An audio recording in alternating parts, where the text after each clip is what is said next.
Hi friends, happy Friends of Franz Friday. Well, to be honest with you, I haven't really had a super happy day the past week because it's been so cold here in New York City. There was a torrential rain one night, putting winds the other, and just freezing evenings every day of the week. Or as New Yorkers say it, it's brick. But despite the changing temperatures and weather, there is one thing that remains the same for me every day and every week and every month of every year since I was 17 years old. I apply sunscreen. I know, the derm gods are clapping for me right now. The reason I'm randomly mentioning this is because this is the core of today's episode. Sunscreen, sun protection, and everything in between. As you know, the internet and even social media are fountains of so much information, many arriving on people's phones and gadgets through shared posts. However, the truth is, when there are so many sources and contents of information, misinformation is also in abundance. The fields of science, healthcare, and medicine are common arenas of misinformation because anyone can say anything about a certain topic, even by those who are not educated or trained in those respective subject matters. The general public will believe it. Interestingly, the fields of dermatology, skincare, cosmetics, and beauty abound in so many myths and erroneous information. You name it. This ingredient is toxic, this brand will cause cancer, this food will cause acne, and one of the big things, sunscreen is bad and toxic. When in fact, sunscreen prevents skin cancer. Sunscreen and sun protection are often tested by so many groundless myths and questions. Conversations about UV radiation, chemical versus mineral sunscreen, which SPF to use, whether one should use sunscreen during the winter, you name it. The list never ends. Going back to my introduction of wearing sunscreen every day, yes, even during the winter. This may not be a common thought because truly, we sometimes may not see or feel the sun's rays in the darkest frozen mornings and early sunsets. So, do we still need to apply sunscreen? Should I still be worried about sun protection and skin cancer when I'm inside the house during a wintry day? To answer this question, ironically, I call in not one, not two, but 3 skin and sun protection experts all the way from a land that experiences no winter. In the land of sun, where one would believe that they would need sunscreen every day. From over 8,000 miles away, we take a quick trip to my motherland, the islands of the Philippines, to speak to 3 board-certified dermatologists to talk about all things sun protection. There's a national slogan in the country that goes, "It's more fun in the Philippines." Well, today, we'll take a fragment of that for our today's episode title. It's more sun in the Philippines. Because this is the absolute truth. The Philippines is a hot and humid and sunny empire. Each time I visit, I just melt into water. Period.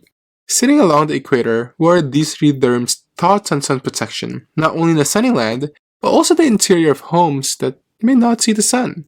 First, we have Dr. Mara Evangelista-Huber, also known as Dermomtology Online, who is a dermatopathologist with expertise in dissecting clinical research. She received her master's in clinical research trials from the University of London with distinction. Dr. Mara is the managing editor of the journal The Philippine Dermatological Society, secretary of the Dermatopathology Society of the Philippines, and co-chair of the Philippine Dermatological Society Research Committee. She is the first Asian and Filipino to win the Everett Fox Award for Outstanding Clinical Research by the American Academy of Dermatology for her investigation of the use of cholesterol medication simvastatin for venous ulcers. I love Dr. Mara. When I visited back home in the Philippines last June of 2023, we had brunch in the middle of BGC and the conversations were just So much passion, so much wisdom, and so much love for her. Then we have Dr. Francesca, or Chesca C. Alvarado, also known as Go Lightly MD, who is an expert in dermatologic surgery, lasers, and cosmetic dermatology. She completed her Dermatologic Surgery Fellowship at the Faculty of Medicine in Mahidol University in Bangkok, Thailand. Dr. Chesca is the owner and medical director of Quad Clinic in Makati, which is actually my personal derm clinic back home, which focuses on positive aging. And lastly, we have Dr. Jarish, or Jaja Lauan, also known as the Derma Mama PH, who is a master of science communication on healthy hair, skin, and nail habits. Dr. Jaja now stands as an attending dermatologist at St. Luke's Medical Center and Skin 101 Shangri-La Plaza, where she tackles acne, cosmetic procedures, and starting a skincare routine. You know, what's funny is, and timely with this episode, When I went home to the Philippines last June again, I also met with Dr. Jaja and she actually gifted me a sunscreen from Japan. And guess what? I have restocked the sunscreen. Thankfully, we have one in New York City. I'm not sharing where. It's a secret. And I have been using it since June. It's my go-to sunscreen. It's my everyday sunscreen.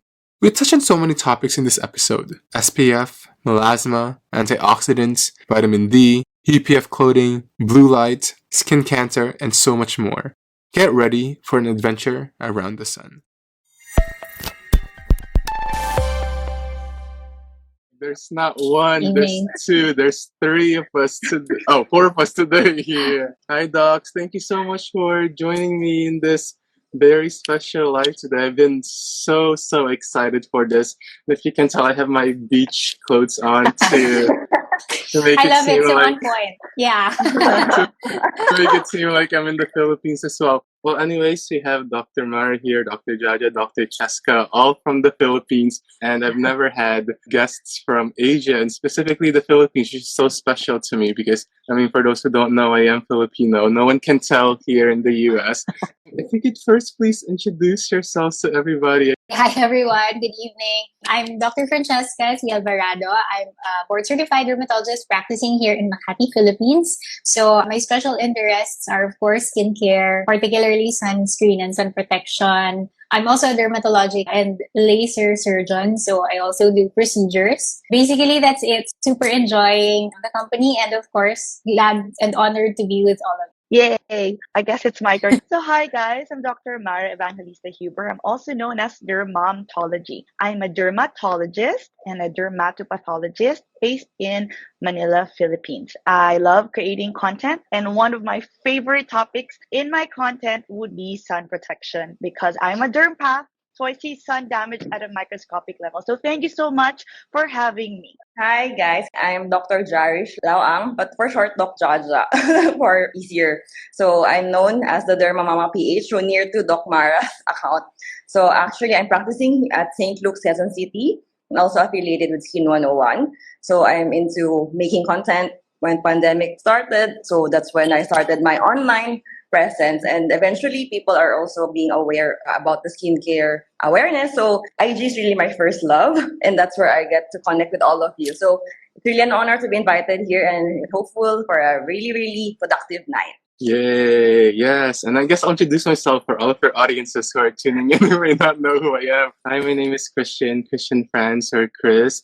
I'm based in New York. I'm a nurse here, but I started my journey online, not only about healthcare, but also I started back in high school documenting my severe acne journey and navigating through that extremely harsh and painful process. That's where I fell in love with skincare and all things skin and products. And again, it's such an honor to have our three beautiful board certified derm doctors here. I feel like I'm in the presence of artistas right now. I feel like I'm in an artista panel. Oh my goodness. No, we are in the presence of an artista. No. I was going to say that. International Yes. one. Yes, for sure. So I started this series called Friends of Franz when the pandemic started because I worked in the COVID ICUs here in New York City. And during that time, I saw there's so much misinformation online about different parts of medicine coming from those who do not have the education or training to talk about certain things, right? So in my mind, I'm like, why don't we give a platform to actual educated and trained experts who know what they're talking about? They have the authority to talk what they're talking about. And a very important topic is about all things sun protection and skin protection, right? Basically, the title of our live today is "It's More Sun in the Philippines." So just an act to, I guess, the slogan, "It's more fun in the Philippines." So just diving right into it, I know you're all board certified derms, you're all trained hair, skin, and nails, and for sure you have seen the expanse of skin cancer and all the harms and the effects of prolonged exposure from the sun. But first, I want to, just for the basics, for the general public who may not know, what is it about the sun that we have to be worried about? I know we hear the word UV radiation or UV rays, but what is this all about? Like, why do we have to care about UV radiation? Whoever wants to go first. I'm like being kind of see, I'll answer. So ultraviolet radiation or the UV rays, as it says, it's radiation It's mostly non-ionizing radiation, because radiation can be non-ionizing and ionizing. Ionizing is like X-rays. Non-ionizing actually includes most of the ultraviolet spectrum, and some of it is ionizing, but we're not going to talk about that. And it can come from both natural, which, as you know, the sun, and artificial sources like certain lights and tanning beds. So the reason it's really important is the skin is actually the main reason that we are protected from UV. So UV can penetrate the skin and pretty much nothing else.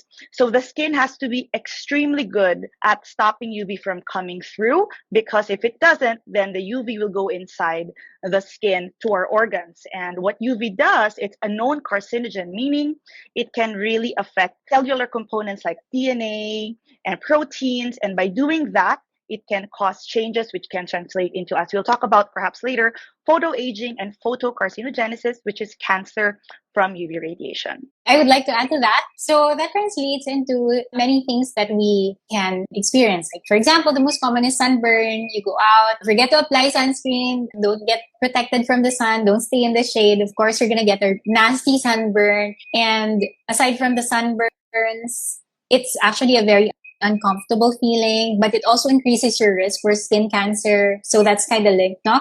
Sunburns and then skin cancer. But at the same time, there's also photoaging and the manifestations of photoaging, which means early signs of aging on the skin that is brought about by the exposure. So if you're scared of wrinkles, if you're scared of pigmentation, these changes as well are caused by UV. Yeah, and to add to that, I think one of the most common skin concerns will be dark spots, pigmentation, and even melasma. So I think it's really important to raise awareness on the importance of sun protection.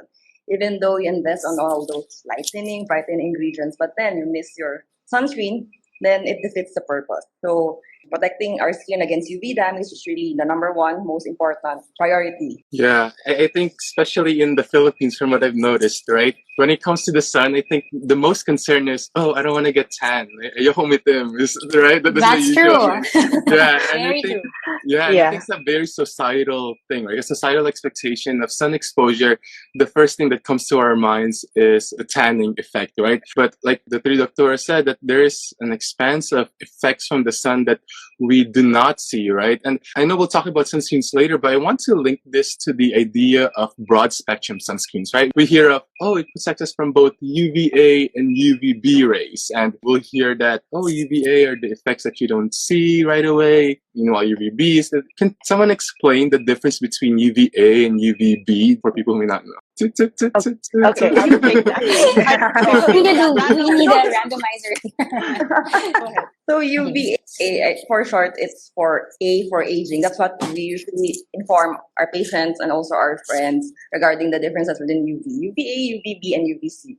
UVC won't really penetrate not much in our atmosphere, but UVA and UVB. So between the two, UVA stands for aging. So that's for the aging signs, premature skin aging. UVB is the one that causes burning. So B for burn. So that's the easier way to think about the differences between the two. It's important for your sunscreen to be broad spectrum because it states that it protects our skin against both UVA and UVB. It's important to note that UVA penetrates more deeply. So even though it's related to, do I still need to wear sunscreen even when indoors, but then you're near the glass window or your car, right? So UVA usually penetrates deeply, so UVA passes through. So that's the reason why it's really important still to choose a sunscreen that's broad spectrum. Yeah, and to add to what Jaja said, so basically UVA, UVB, and UVC, they're classified based on wavelengths. So ultraviolet light is still a type of light, and light has wavelength. So generally speaking, the shorter the wavelength, the more damaging it is. So UVC has the shortest wavelength, and thank God that is filtered by the ozone layer. So please, Lord, let us not destroy our ozone layer, guys. Okay, and then UVB would have shorter wavelengths than UVA. So UVB is more damaging than UVA. But then the depth of penetration also depends on the wavelength. Longer wavelengths penetrate deeper. So because UVA has the longest wavelength, it penetrates deeper than UVB. So that's why Jaja mentioned that it really impacts aging because it goes deeper where collagen is located. For UVB, it penetrates more superficially in the epidermis and in the superficial dermis. And this is why it can cause skin cancers in those locations. I want to say that new studies have shown that both UVB and UVA contribute to skin aging and skin cancer, which is why it's not always UVA only for aging, not always UVB only for sunburn. Both can contribute, but like Jaja said, one contributes stronger than the other, and that is why broad spectrum matters. When you usually say broad spectrum, so it means basically it covers for both UVA and UVB. So the filters, whether it's a mineral or a chemical filter, will cover for both UVA and UVB. Yeah. I mean, I think that's so important to know, right, docs? For the general consensus, it's just the sun, right? We don't really think of the specifics of it, right? So when it comes to the wavelength, and I think that's why it's so important to know those information because it can inform the way that we take care of ourselves or the types of sunscreen that we use or, what we're looking for in a product or the ingredients list or whatnot. But beyond all of that, I wanted to nitpick on Dr. Mara for a bit, being a dermatopathologist. For those who may not know, a dermatopathologist, I think it's a fellowship in dermatology, right? Where they really focus on the pathology of skin cells and tissue for the hair and the nails as well, looking through microscopes. Now, I wanted to ask, when we talked about sun damage or damage from UV rays. Again, we talked about DNA damage and skin cancer and tanning. And these are things that we can probably see from the get-go, right? Oh, you got a tan. Oh, I have melasma. I see it on the mirror, right? Oh, I see rhytides or wrinkles after many, many years of prolonged sun exposure. Now, I wanted to know to the cellular level, which is your expertise as dermatopathologist, what do we see different in skin cells or skin tissues that are damaged from the sun?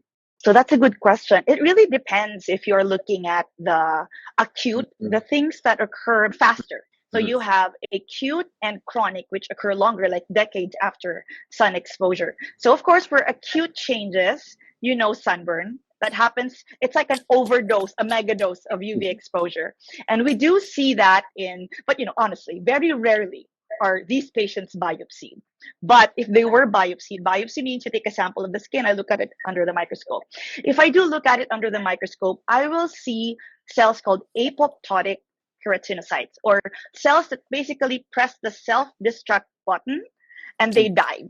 And I can see that under the microscope. We call them sunburn cells. So another thing that's probably more immediate is tanning. So I always hear from patients, oh, I have a tan, I'm protected. And I'm sure people who are skin enthusiasts by now know that a tan is actually a sign of damage.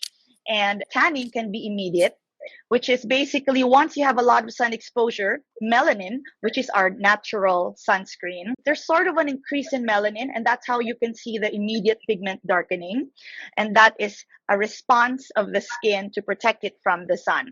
And sometimes 3 days after, not only are you extruding melanin into the surface, you have even more melanocytes being produced. So you can see this under the microscope as the skin cells having more pigment than usual. And you may also have an increase in the number of melanocytes because there's like a normal number of melanocytes, which is the cell producing your pigment, melanin, and these can increase in number. So those are the two things I can usually detect under the microscope.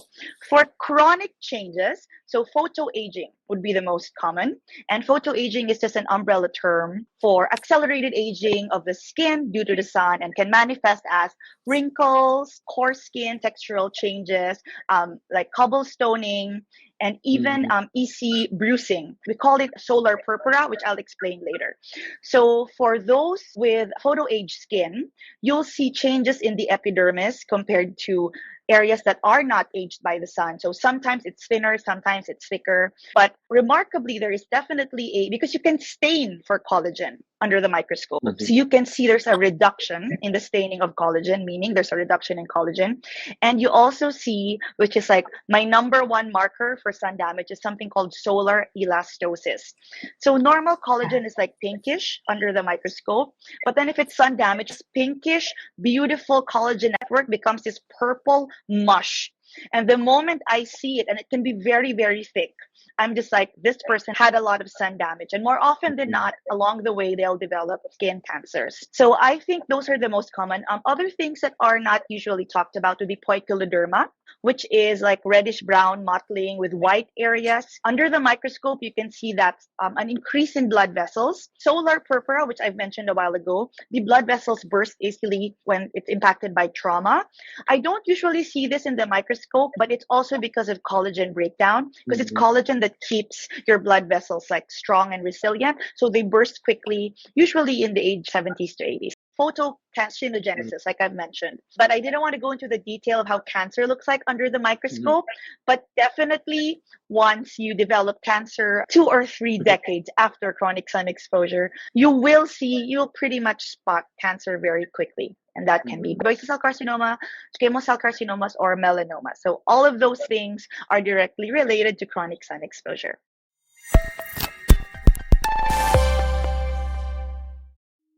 I often wish I had perfect vision. There is so much intricacy in life and beauty in the world around me that I often miss because my view can get so blurry. Though I had glasses for years, I opted never to wear them because of the embarrassing indentations and marks they left behind on my face. Covri seeks to target this common struggle within the eyewear market. Covri is a 100% AAPI woman-owned inclusive eyewear brand designed for comfort, offering a wide range of sunwear and specs with prescription lens options. With their signature elevated fit that features longer nose pads, a reduced frame curvature, and a narrowed nose bridge to elevate the frame, Covri is designed to better complement diverse facial features such as low nose bridges and high cheekbones for an effortless fit.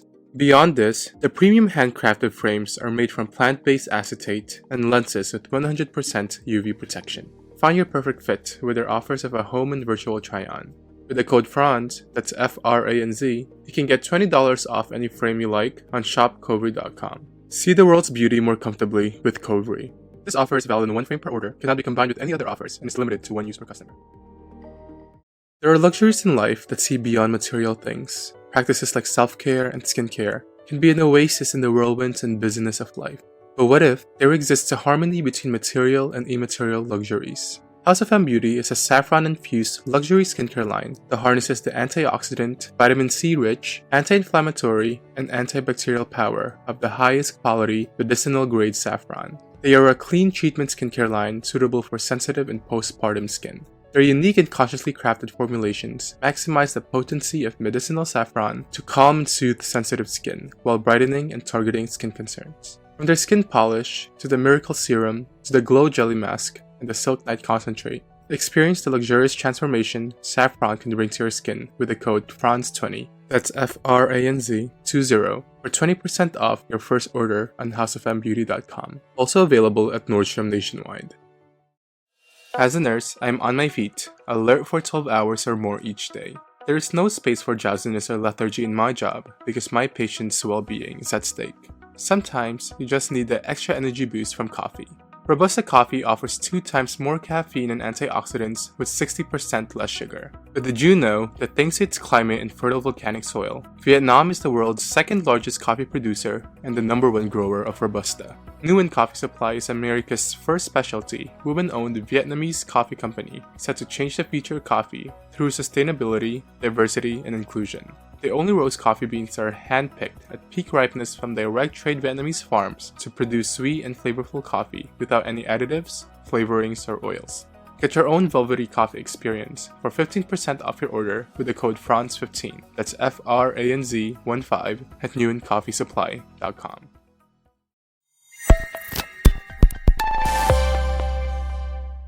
Especially when it comes to skin cancer, I guess it gives really the emphasis of why it's so important to protect ourselves from the sun, right?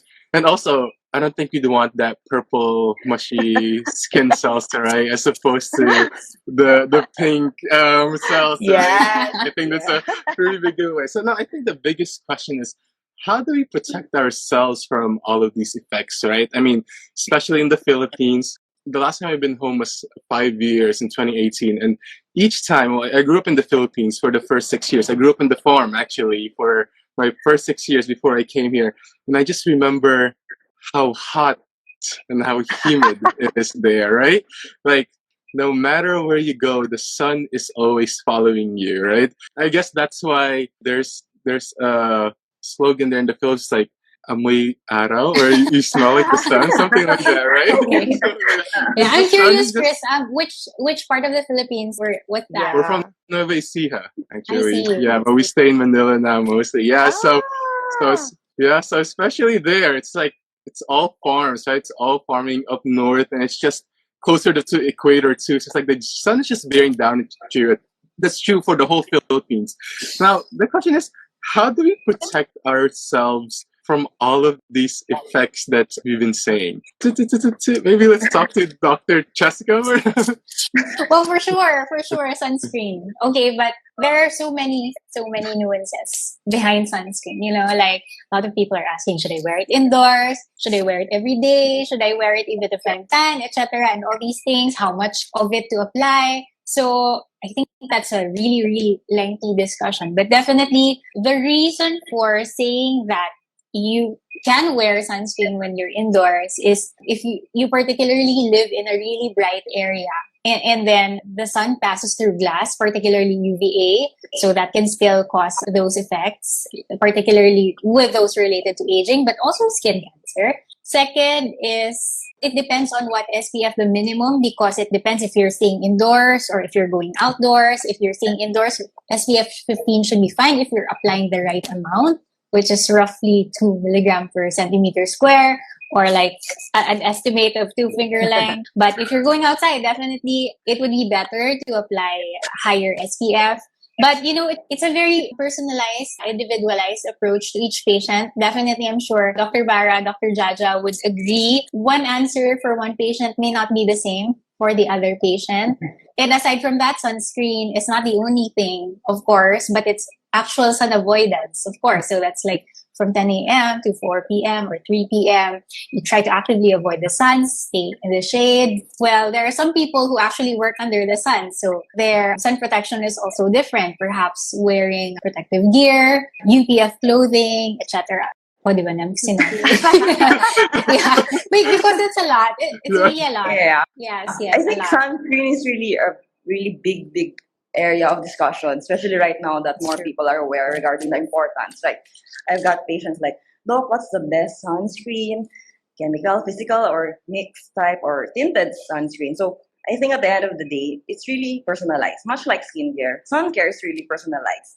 So when people ask, it matters on what line of work or how much exposure you get also in a day, your skin type as well, because it really matters on the overall formulation. Some people like it more creamy, but some doesn't like. They want to have a gel formulation. So it really depends at the end of the day on what really suits you, and like what we all say, the best sunscreen is the what you will consistently wear. So it's really a personal choice.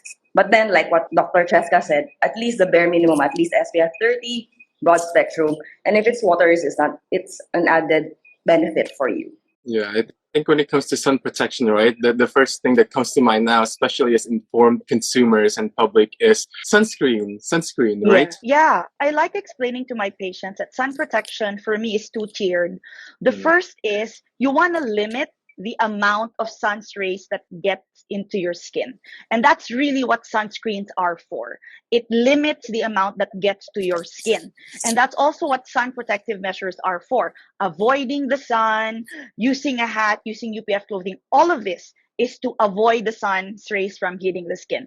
And then the second tier is to, I think people understand, hopefully they understand by this, no sunscreen can completely stop all of the rays from coming in. So the second tier would be, if the sun's rays do hit my skin, how do I repair the damage that sun's rays would have, caused on my skin? And that is another angle that I focus on sun protection. And that's another reason why antioxidants are all the rage these days. they are not really like sunscreens. They do not filter UV rays, but theoretically, they are able to repair the damage that the sun could cause. However, while sunscreens are really tightly regulated and require a lot of testing and regulation, antioxidants, especially oral ones, do not require the same level of, really strict evidence-based efficacy. So that's just the problem with oral supplements and even the topical antioxidants that we put on our skin. Now, that being said, we can increase our antioxidant capacity just by eating fruits, vegetables, because all of these things are rich in antioxidants. I always say, I wish I were a plant. A plant flourishes under the sun. A flower flourishes under the sun. And honestly, that is where antioxidants come from, right? Because we can see that, all of these plants have antioxidants. And we're trying to ingest all of it to help ourselves. So that's just a two-tiered approach that I think was worth mentioning, and why, again, antioxidants are so popular. Yeah, I mean, I feel like there's been a boom in, vitamin C ferulic, right?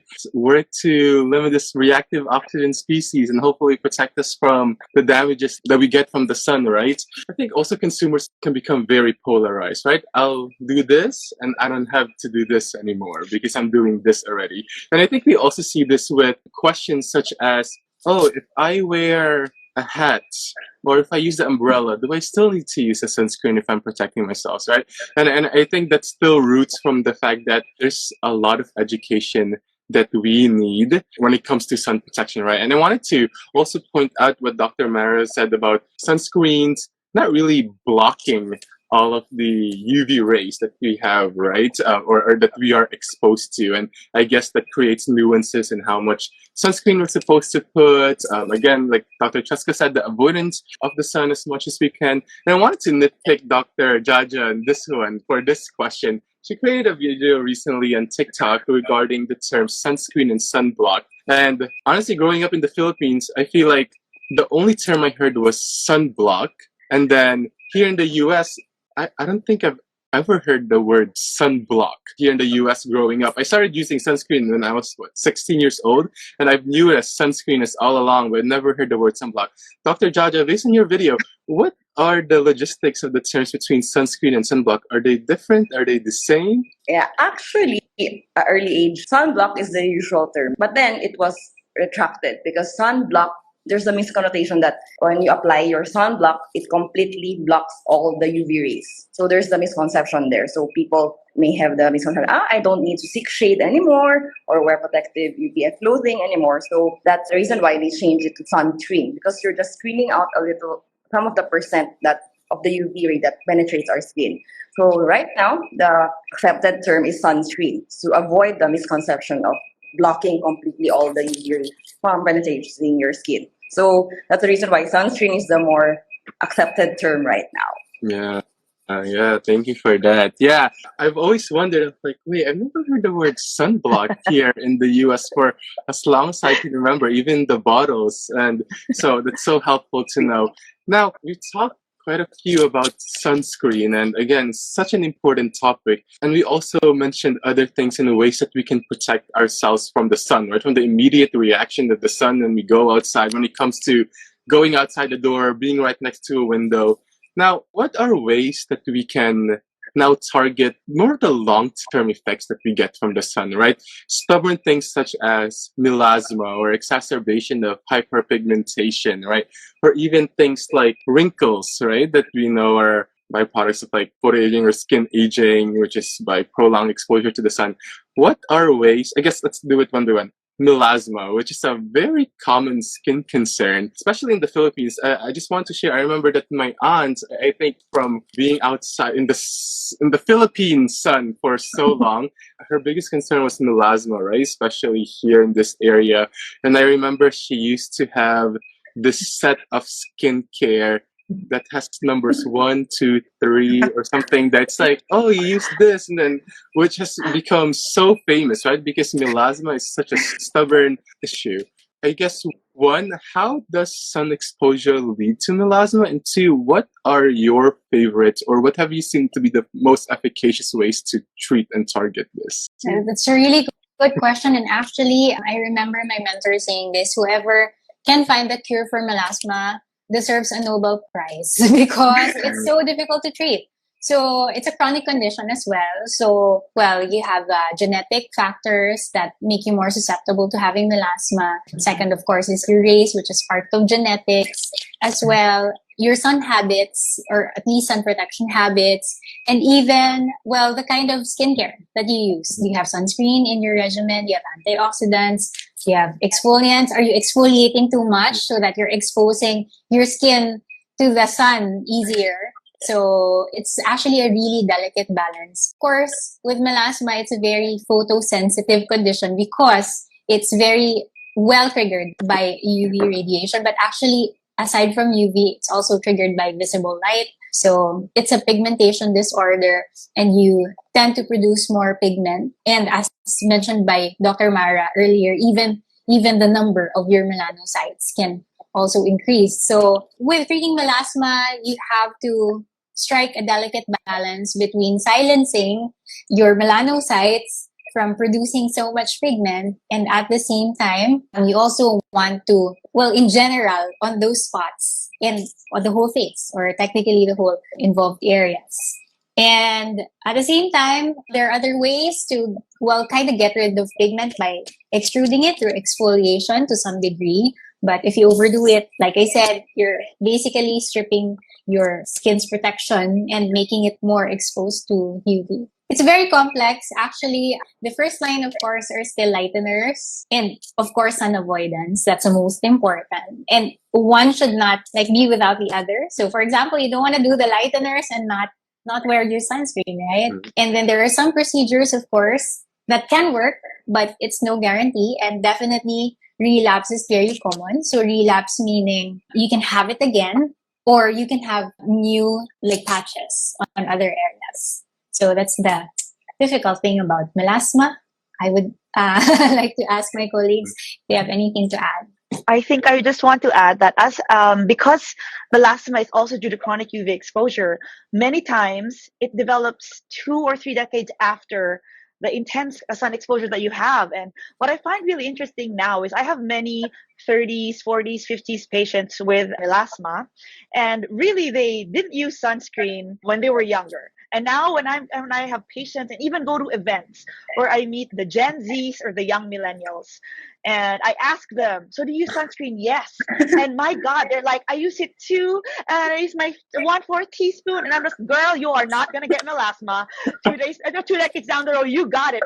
I am so slightly jealous that they just have this information that we are giving, because 2 decades down, 3 decades down, they're going to reap that benefit. Whereas even the ones my age nowadays using sunscreen, and they're like, Dr. I'm using sunscreen. I'm so proud of you. And how much? And they're like, yeah, this amount, just pea size, because it really stinks my skin. And I'm just like, oh girl.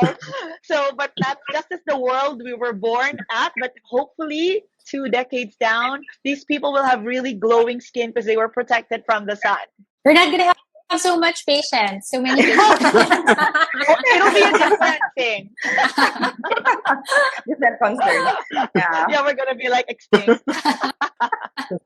I wanted to touch also on what Dr. Chesca said, talking about different lights as well, right? And I think also what Dr. Mara said earlier, when it comes to different types of lights and radiations. We've been talking a lot about UV rays and when it comes to the effects on the skin, and especially on melasma, right?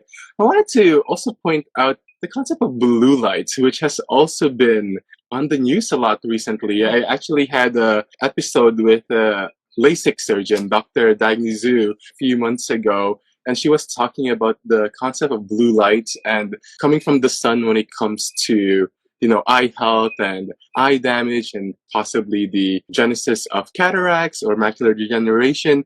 I wanted to know, what are its effects on the skin itself? Do we have to be as worried about blue light, or as they call it, high energy visible or HEV light, compared to UV radiation? And do our sunscreen protect around it? Most of the visible light that we're exposed to definitely still comes from the sun. Of course, some will say that, we're exposed also to monitors, to screens, a lot of times in a day, but the studies so far have been conflicting. There are studies that show that even just like the mere exposure can trigger pigmentation, but at the same time, there are studies that say that you will need to be exposed to it for tens, thousands of hours before you lose any kind of pigmentation. But definitely, visible light from the sun can trigger pigmentation more. I think that's kind of where antioxidants come in and tinted sunscreen. So, well, to be honest, the term blue light itself, I don't really know where that came from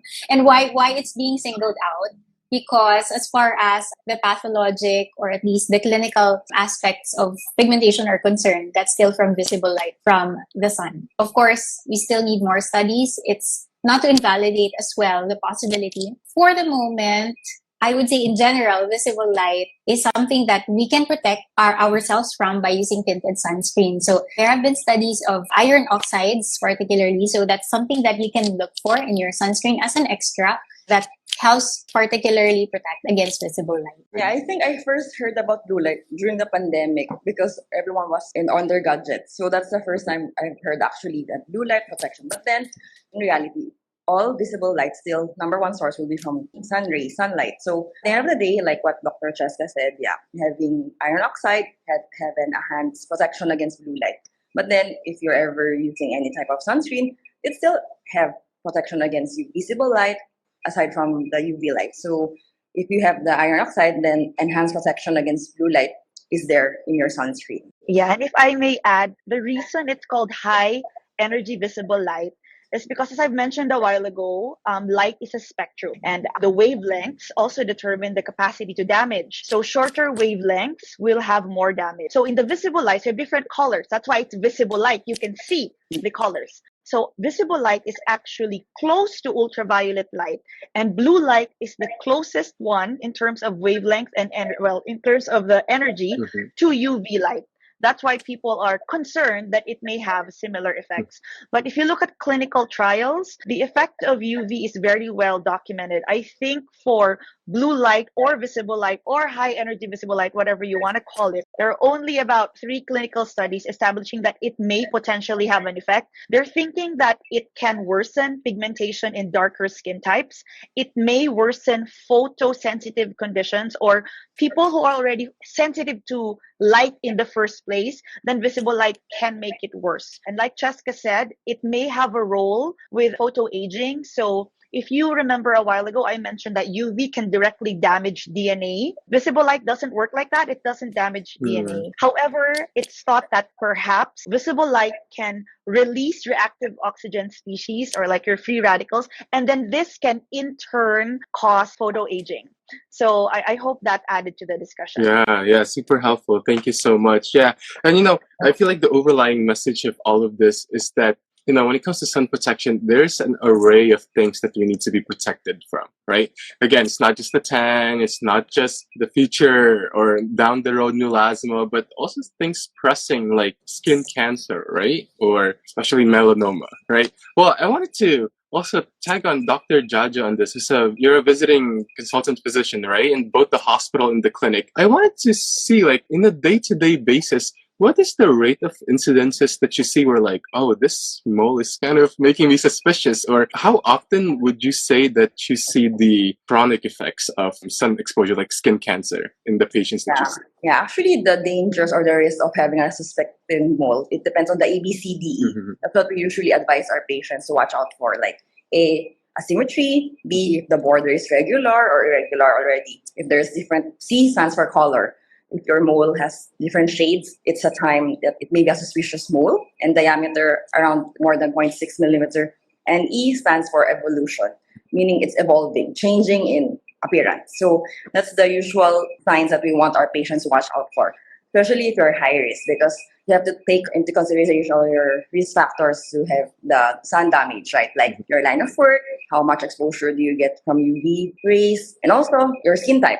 Like if it's your fairer skin type versus more skin tone people, because fairer skin type meaning they have less melanin, so they have less protection against UV damage. That's the reason why in clinics, usually fair skin tone, you might have a more risk of having skin cancer than like mga morena, di ba? We have more melanin. So you have to take into consideration all these factors and really alert your patients regarding the possible risk and really have a regular mole checkup as well. We have the mole mapping with our dermoscopy. So it's really important if you have any suspicious looking mole to really book an appointment with your dermatologist ASAP because early detection really matters when it comes to managing skin cancer. Yeah, definitely. But with early detection, sometimes people come in to get your help as board certified derms when, quote unquote, it's kind of too late, right? Like where it's already developed and it's already there. And sadly for most, especially here in the United States, when I talk to your derm colleagues here, they say, yeah, I mean, you see so many patients who already have melanoma, right? They could count with their fingers how much melanoma they can diagnose, right? Even the first visit of the patient, right? The initial visit. And I wanted to tag along Dr. Chesca here, who did the fellowship in dermatologic and laser surgery. Is it in Thailand? Yeah. It's in Thailand. Yes. Warikap. Yeah. Well, and now I wanted to tag along in this topic of skin cancer, and we were talking earlier about possibly treating, again, the chronic exposure to the sun. What are the options for people who have, let's say, already have skin cancer? What are the modalities, the surgical modalities that the field of dermatology can offer for these people? All right. So definitely if we have a suspicious lesion, whether or not we don't know yet if it's skin cancer, we're thinking at the back of our minds that it's probably a cancer. We can take a sample of it or get it as a whole, sometimes with margins. So margins means that, for example, you have a single lesion there and then you're going to go beyond the borders of the margin, like 2, 3, or even 5 millimeters to get that thing out of it. So that's called incision. And then there's also a skin saving surgery called Mohs micrographic surgery where it's done by stages. So you try to get as little skin out as possible, try to get the cancer out, but you also want to preserve the cosmetic outcomes. In that way, the dermatologist acts both as the surgeon and the pathologist. So what they do is we remove through one stage and then look at it under the microscope. Do we see signs of cancer still remaining? So we go further and then sometimes it can take a whole day, but sometimes it can be really quick. So it really depends. For precancerous lesions, there are actually non-surgical options as well. For example, there is electrodesiccation. If you've heard of cautery, so it's actually called electrosurgery as a general term. So we try to burn off that piece of skin that is diagnosed as precancerous, or even some really mild forms of cancer can be done through non-surgical means. So they have to be burned off either through the electrosurgery or even laser sometimes. And there are also other ways to destroy that piece of skin. For example, freezing it. It's called cryosurgery or cryotherapy. Sometimes chemical peels that reach the deeper layers of the skin can also manage precancerous lesions or skin cancers. There's an emerging field right now or an emerging treatment called photodynamic therapy, PDT. Mind you, it's not the same as LED treatment. It's different because LED treatment involves putting a patient under light. And these are usually for just non-cancerous conditions. So photoaging, well, sometimes anti-aging, photoaging, anti-aging, and skin texture improvement. And however, in photodynamic therapy, you actually have to apply a drug that makes the skin cells more sensitive to light and absorb it better. So that's another option. Not very much available here yet because of the availability of the drug that you actually apply. And actually, there are so many things that a board certified dermatologist can do for you. Like, for example, if not skin cancer, for photoaging, there are lasers or flash lamps. If you're familiar with IPL, it can also address both the fragility or the fragile vessels and at the same time the pigmentation. There are also resurfacing lasers that can remove or at least, try to ablate, destroy the top layer of your skin so that you make way for new skin. Also at the same time stimulate new collagen. So many, really so many.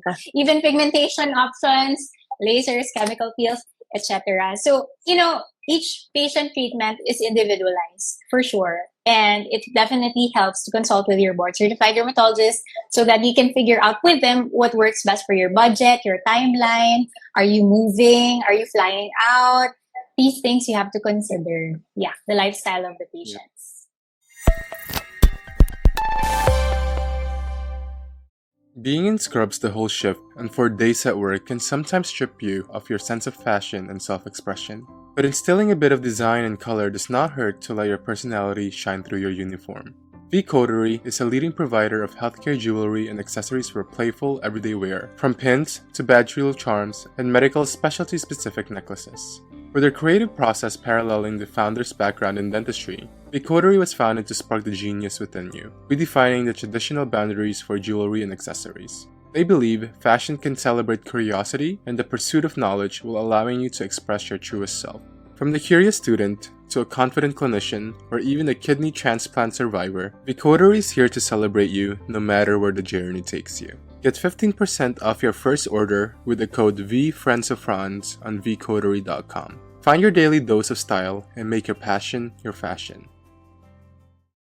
As someone with acne-prone skin, I always fear using new moisturizers that may be too heavy on my skin and clog my pores. This is why I love my Aloe Quench by Skin by Anthos, a facial moisturizer made for all skin types, especially for sensitive skin like mine.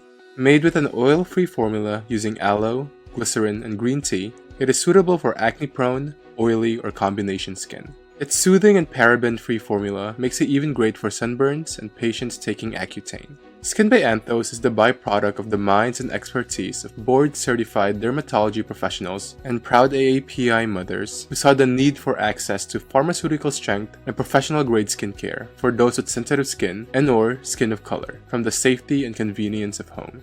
Experience a regimen tailored to your skin type that is strong enough to deliver medical-grade results for 20% off with the code FRANZPODCAST when you order on skinbyanthos.com. The sense of taste is so intriguing. A cascade of good memories can wash over you as you experience a flavor you have met before. Founded by Hanabe, Helmi, a loving nickname for grandma in Korean, is a brand of light sparkling beverages that evokes feelings of nostalgia for Koreans and Asians in general, but also curiosity if you are not familiar with certain ingredients and the story behind the flavors. Inspired by traditional Korean flavors through family recipes and made with real fruits and spices, Helmi's debut flavor, Cinnamon Ginger Jujube Persimmon, is a sparkling take on Korea's beloved sujongwa, a sweetened spice punch that has been brewed for generations to aid digestion and is shared during Korea's most festive moments. It is their version of a healthier, lighter ginger ale. With the code FRANZ, that's F-R-A-N-Z, you can get 15% off your first order on drinkhelmi.com. Partake in honoring roots, strengthening ancestral connections, and celebrating hyphenated identities with unique, refreshing, and better-for-you ingredients.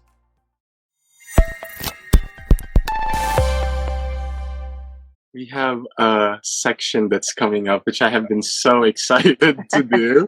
We're gonna do a la Boya Bunda section here in our live stream today, where I'm just gonna say the most common Googled statements when it comes to skincare, well, specifically sun care and sun protection. And I just say it, and you can all blurt out if it's true or false for you. If anyone wants to explain themselves or explain their answers or disagree, you can freely do so. So I guess to just start it. And for this very first one, I don't know how prevalent this thinking is in the Philippines, but here especially, there's a subgroup of people who completely believe this statement, and that is sunscreen is toxic and bad for my health. True or false, Doc? False. False. Take it together. False. Yes, false. Yeah, I feel like there's this. I was talking to, I don't know if you know, Dr. Daniel Sigay. I saw him recently in Seattle for a celebration, and we were just talking about how we did a live stream before. We actually did a podcast episode before 2 years ago, and we received so much hate messages after our live because we were talking about sunscreen, and we realized that here in the United States, there's a huge subgroup of people who believe that sunscreen is toxic and actually cancerous. How is the safety of sunscreens for you? Before I answer the part where how the sunscreen safety is, I think I wanna. So have a master's in clinical trials. One of my most important jobs is to understand which evidence, which research works are really high yield and are rooted in scientific evidence. So I think the biggest problem is that there are studies that further this narrative of sunscreen toxicity. So a lot of the people who are naysayers will say, but there is a study And there are studies. There are studies. So for people who do not understand research methodology, they will just say that there's a published paper. But unfortunately, number one, a lot of these studies that claim toxicity are done in the in vitro level, whether just in cells or maybe in animals, mostly in petri dishes, really. And that doesn't translate into humans necessarily. And usually you have mega doses of certain compounds tested on a tiny cell versus it's a reverse, right? You have a huge human and like a tiny dose of something else in the real world. So I think that for some of them, they believe they are scientifically rooted because studies exist, but a lot of these studies are flawed. And that's why it's harder, because they feel that they are in the side of science. But then research, it's not created, it's not equal at all. And you really need someone with a background, not only in research, but in the scientific, basically the field itself. That's why I'm grateful for chemists to speak up, because dermatologists, we're not experts in formulation and formulating sunscreens or even the science of sunscreens. I won't pretend to understand how it's made and tested, but I do know that sunscreens, especially in the US, these are regulated as drugs, and you need to really have a certain level of proof for both safety and efficacy to get products out there, especially in the Western world. So for me, are sunscreens safe? Yes, because they are regulated. And for those who have questions about why do studies exist supporting it, like I said, studies are not created equal. Super helpful. True or false? The higher the SPF, the better the sunscreen. False! Baka iba answer nila. Okay, My answer is iba-iba. false. Feeling ko iba-iba. Me, true, mathematically speaking. So if you look into the figures, technically, yes. But it depends on the experience and if people actually reapply. Because if you don't reapply, whether it's SPF 30, 15, 30, or 50, well, you're still going to get a sunburn. You're still going to get these effects of UV. So, Agree with Chesca. It depends also on the amount you put, what type of sunscreen, and also your daily activities. If you're more sweat prone or natanggal agad, so it really depends. So it's kind of true. Trolls. Trolls. I Explain really yourself, Dr. Mara. Okay. So, like Chesca said, numerically speaking, we would like higher SPF, because the truth is, a lot of people don't even use the product enough to get to the SPF in the label. So as you know, there are certain amounts that you have to spread on your face. And if you get that amount right and even spread it adequately, then you'll get like SPF 50. Unfortunately, based on my experience, there are some sunscreens that the usability or the compatibility with the consumer goes beyond the SPF label. So if, for example, you have an SPF, let's say 30, that you love and adore and use daily and apply correctly, and like Chesca said, reapply if needed, that's still better than an SPF 30 that is just in your shelf and you never touch because it's pasty and sticky and for some reason breaks you out and makes you itchy. So I would say in its absolute sense, yes. But reality is there is really this loss in translation in how people use sunscreens, and that matters too. Thank you. True or false? The SPF from makeup and body lotions are enough to protect my skin. Charles! Then, makeup, I'm sure, falls. But with body lotions, trolls. With makeup, ito kasi yun, it's usually how it goes. When we apply makeup, we don't want to apply a really thick layer. However, these products are tested the same way as how they would test like a regular sunscreen. So, for example, if the product says SPF 30, at least, so it's a foundation with SPF 30, you still have to apply that two-finger rule. You still have to follow that two-finger rule, but that's going to translate into like a really thick layer of makeup on your face, and that's not going to be cosmetically acceptable. So, yeah, with that one, at least for the face. Good. The next one. True or false? If I have a dark complexion or I have darker skin, I don't need sunscreen. False. False. False. False. Yay. Super false. Feel free to explain if anyone wants to. If not, we'll go to the next one. True or false? I think we talked about this already. I only need to wear sunscreen when it's sunny and when I'm outside. Yeah, false.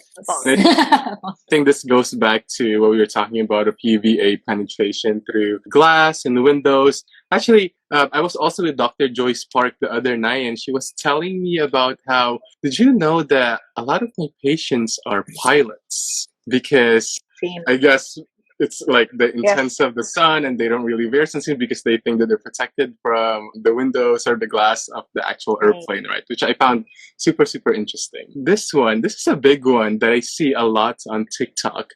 True or false, I'll get vitamin D deficiency if I wear sunscreen. False. False. False. False. Please explain. Yes. Yeah, I actually have a really deep dive to this topic on a post I did with Dr. Zena Wilsmore, who's based in the UK. She's also a derm. The really long explanation can be found there, but my conclusion there was, first off, we do need UVB to produce vitamin D, but a reminder that you really need just a little amount of UVB to produce vitamin D. And number two, sunscreens do not filter 100% of the sun's rays. So you are getting UVB even though you're wearing sunscreen. In fact, studies have shown that the deficiency is probably more likely with other sun protection measures, like avoiding the sun and also like wearing protective clothing. That it will give you a higher risk of vitamin D deficiency than using sunscreen. And lastly, it's also very unlikely that you cover yourself adequately and completely enough with sunscreen to stop some UVB from coming in. Now, that being said, there are people who are at higher risk for vitamin D deficiency. I won't talk about that. But if you are at higher risk, then always talk to your doctor before starting vitamin D supplements. So, for example, when we collaborated, me and Dr. Zena in the Philippines, vitamin D supplements, not a thing really. But then in the UK, it's a different set of guidelines. So vitamin D supplementation varies per region because UV can vary per region. So if you want to go into a deeper explanation than that, please check out my post somewhere in my Instagram feed. Yeah. And I do want to add, when it comes to, I think, a geographical connotation when it comes to vitamin D deficiency, me and all of my friends from high school, we are all vitamin D deficient here in New York City. Because, especially during the winter. And the summer, not so much. Our levels actually change. But during the winter, just so happens we're all twinning with vitamin D supplementation from our primary care physicians. So that's a very good point, Doc. Hey, Yes. and for the last fast talk question, I know it's getting late there. True or false? Tanning beds are okay as long as I don't burn too much. False. False. False. But you know, tanning beds is it's not really common in the Philippines. Yes, But that's true. and besides, you're probably not gonna burn as much as you'll tan Right. because tanning beds are generally UVA, Mhm. right? And it's like 10 to 15 times higher the energy, UVA energy than the sun. So it's like, and if I may just, because I'm obsessed with clinical studies, sorry guys, I'm throwing studies. So like one of my Yes. favorite studies was that there was like I think about 63 women with melanoma. They developed it before their 30s. Mhm. And I think 61 out of the 63, like 97% of those women who developed melanoma before their 30s, they use tanning beds. So that's how intense tanning beds can be as a photocarcinogen. Yeah, I I feel think like it's not going to be a problem here in the Philippines because people are so afraid to tan. So Yes. if they Yes. if they can like avoid that, definitely I'm all for, like, you love your own color. I think it's more of your own skin type, your color. But I also wanna like give that reminder that actively tanning and actually getting like a really bad tan and even a sunburn is a sign of sun damage. It's like some dermatologists would say it's like your skin screaming for help. No. Yeah, but I think the best thing to do is appreciate your natural color, what you're born with. Try to like know the limitations of how much you're gonna tan, and at the same time you're also gonna get whiter because like the whitening marketing here is like really big, right? And people expect really big results from whitening products. But I think what's more important is to focus more on healthy skin than more than anything. Love it. I love it. Yeah, these are also informative. And again, thank you so much for joining me. And I think that's the final question, since we are talking about sun protection. Each of you docs, you know the question, if you were stranded on the island, what are the three things you would bring? If you were stranded, well, the Philippines is an island, but if you were stranded in a foreign island with nobody and no internet connection, you could only bring one sunscreen. What would be your go-to sunscreen to bring with you? Let's go with Dr. Jaja first.